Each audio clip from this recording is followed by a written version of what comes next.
Assalamualaikum warahmatullahi wabarakatuh.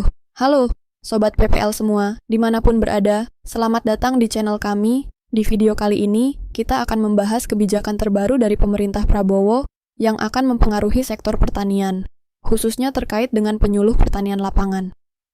Menteri Koordinator Bidang Pangan, Zulkifli Hasan, baru-baru ini mengumumkan bahwa kewenangan pengelolaan penyuluh pertanian lapangan akan ditarik ke pusat. Tapi, apa sebenarnya yang akan berubah? Dan apa dampaknya bagi petani dan sektor pertanian di seluruh Indonesia? Yuk, kita bahas lebih dalam.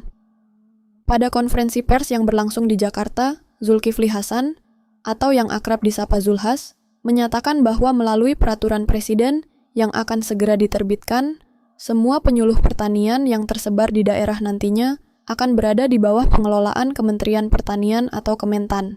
Artinya, kewenangan yang sebelumnya ada di tingkat daerah akan dialihkan ke pusat. Pengelolaan penyuluh pertanian selama ini dilakukan di tingkat daerah, dengan tujuan untuk menyesuaikan program penyuluhan dengan kebutuhan lokal. Namun, dengan kebijakan baru ini, Kementan akan lebih mengontrol dan mengkoordinasi seluruh kegiatan penyuluhan pertanian di seluruh Indonesia. Jadi, apa sisi positifnya? Pertama, kebijakan ini diharapkan dapat meningkatkan koordinasi antar daerah dan menjamin bahwa penyuluhan pertanian akan berjalan lebih terstruktur.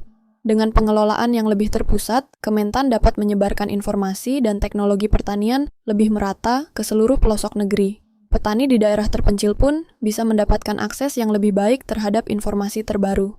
Selain itu, pelatihan dan program penyuluhan bisa lebih terstandarisasi, sehingga kualitasnya bisa ditingkatkan. Penyuluh akan mendapatkan pelatihan yang lebih terfokus dan sesuai dengan kebijakan nasional yang lebih komprehensif.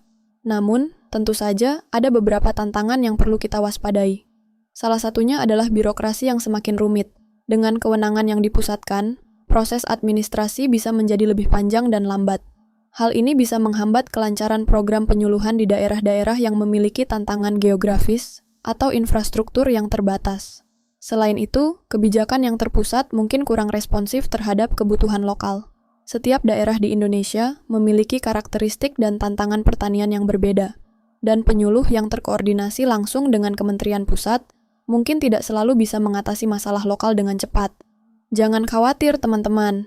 Kebijakan semacam ini bukan hal baru. Beberapa negara lain sudah lebih dulu menerapkan pengelolaan penyuluh pertanian terpusat dengan berbagai tingkat keberhasilan. Kita bisa melihat bagaimana mereka menyiasati tantangan birokrasi dan memastikan penyuluhan yang efektif sampai ke petani di daerah.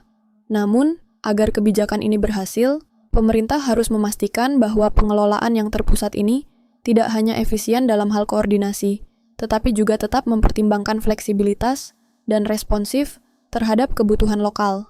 Salah satunya adalah dengan membangun sistem monitoring yang lebih baik agar penyuluh di lapangan tetap bisa mendapatkan dukungan yang mereka butuhkan. Jadi, bagaimana menurut kalian?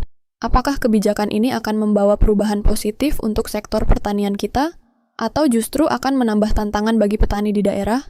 Kami ingin mendengar pendapat kalian. Jadi jangan lupa tinggalkan komentar di bawah. Jika kalian suka video ini, jangan lupa untuk like dan subscribe agar tidak ketinggalan informasi menarik lainnya. Terima kasih sudah menonton. Sampai jumpa di video berikutnya.